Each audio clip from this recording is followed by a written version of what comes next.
Summer heat ను cool shades తో beat చేయండి. Mr opticals Mr cool offer up to 75% off in summer glasses. నమస్తే, welcome to Suman TV. నేను మీ Sai Bhairi. LSG versus Rajasthan Royals మధ్య జరిగినటువంటి మ్యాచ్లో మరొకసారి నిన్న వైభవ్ సూర్యవంశీ విధ్వంసం కొనసాగించాడు. తన అద్భుతమైనటువంటి బ్యాటింగ్కి ఇప్పుడు అందరూ ఫిదా అవుతున్నారు. వైభవ్ బ్యాటింగ్కి సంబంధించి మాట్లాడదాం. మనతో పాటు స్పోర్ట్స్ అనలిస్ట్ సిహెచ్ వెంకటేష్ గారు జాయిన్ అవుతున్నారు. సార్ నమస్తే. సార్ నమస్తే సార్. ఇంపార్టెంట్ మ్యాచ్లో రాజస్థాన్ రాయల్స్ గెలుపు సాధించింది, అది కూడా కేవలం వైభవ్ సూర్యవంశీ బ్యాటింగ్ ప్రదర్శనతోటి. అండ్ రికార్డ్స్ కూడా కొన్ని బ్రేక్ చేసినట్టు కనపడుతుంది చిచ్చర పిడుగు. సో ఎలా చూడొచ్చు అంటారు తన బ్యాటింగ్ని?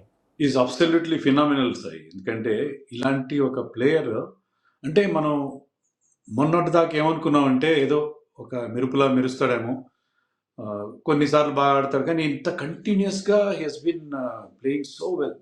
ఈ ఐపీఎల్ సీజన్ అంతా కూడా అద్భుతంగా ఆడుతున్నాడు. మంచి మంచి బౌలర్స్ని ఫేస్ చేస్తున్నాడు. ఎవరిని కేర్ చేయట్లేదు. Is not caring for the reputation of those bowlers. అంతేకాకుండా అతను ప్రెషర్ తట్టుకొని ఆడిన ఇన్నింగ్స్, ఇప్పటివరకు అతను బౌలర్ అని మంచి ఇన్నింగ్స్ ఆడాడు. 2 సెంచరీలు చేశాడు, సుడిగాలి వేగంతో చేశాడు అవి. కానీ నిన్నటి మ్యాచ్లో అతను ఆడిన ఇన్నింగ్స్ అది అంత అతని రెగ్యులర్ స్టైల్ ఇన్నింగ్స్ కాదు అది. అంటే ఇది కూడా చాలా వేగంగా చేసి స్టార్టింగ్లో కాస్త స్లోగా స్టార్ట్ చేశాడు.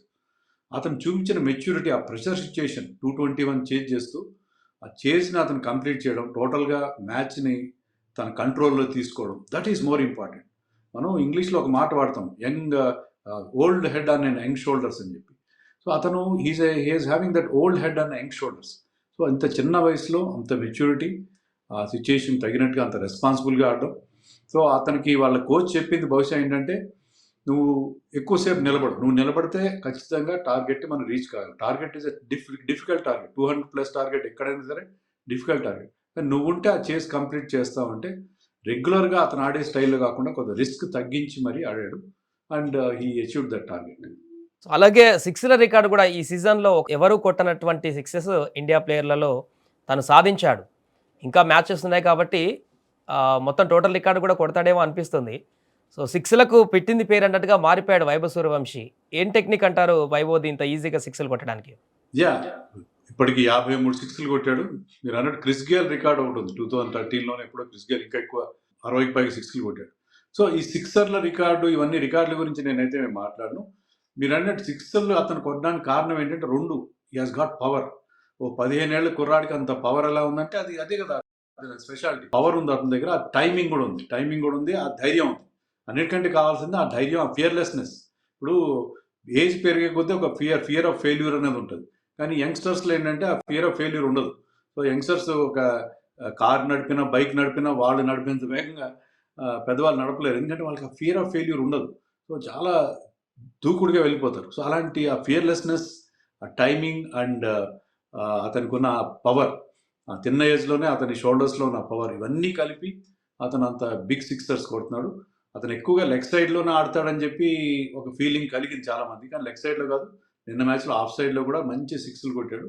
స్ట్రైట్గా కొడతాడు, స్క్వేర్ బౌండరీస్ కొడతాడు. So he has got all the shots in the book. రాబోయే రోజుల్లో ఇంకా వైభవ్ సూర్యవంశీ నుంచి ఎలాంటి ఇన్నింగ్స్ మనం చూసే అవకాశం ఉంది? ఇప్పుడు ఇండియా టీం కూడా ఆడేటువంటి అవకాశం కనిపిస్తుంది కాబట్టి, సో తనని మన ఫ్యూచర్లో ఏ రకంగా చూసే అవకాశం ఉంది? శ్రీలంక వెళ్తున్న ఇండియా ఏ టీంకి అతను సెలెక్ట్ చేశారు, కానీ అతని ప్రోగ్రెస్ని చాలా జాగ్రత్తగా మానిటర్ చేయాలి బీసీసీఐ కానీ మన క్రికెట్ పెద్దలు కానీ. ఎందుకంటే అర్జెంటుగా అతను తెర మీద తేవాల్సిన అవసరం ఏం లేదు. మెల్లగా ఇండియా ఏ ద్వారా తర్వాత మెల్లగా అతన్ని, ఎందుకంటే ఇప్పుడు ఇమీడియట్గా మనకి వరల్డ్ కప్స్ అవి ఏం లేవు. సో అతను జాగ్రత్తగా అతని కెరియర్ని హ్యాండిల్ చేయాలి.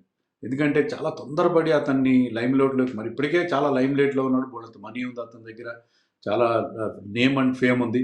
దానివల్ల అతను స్పాయిల్ అయ్యే అవకాశం ఉంది. ఇప్పుడు చాలామంది ఇలాంటి టీనేజ్ బర్న్అవుట్స్ మనం టెన్నిస్లో కానీ, ఫుట్బాల్లో కానీ, క్రికెట్లో కానీ చూస్తూనే ఉంటాం. సో అతని కెరియర్, అతను ఇంత ఎక్స్ట్రాడినరీ ఎబిలిటీ, ఒక gifted cricketer, next big thing in Indian cricket అని మనం అనుకుంటున్నప్పుడు అతని కెరియర్ని జాగ్రత్తగా ప్లాన్ చేయాల్సిన అవసరం బీసీసీఐ మీద ఖచ్చితంగా ఉంది.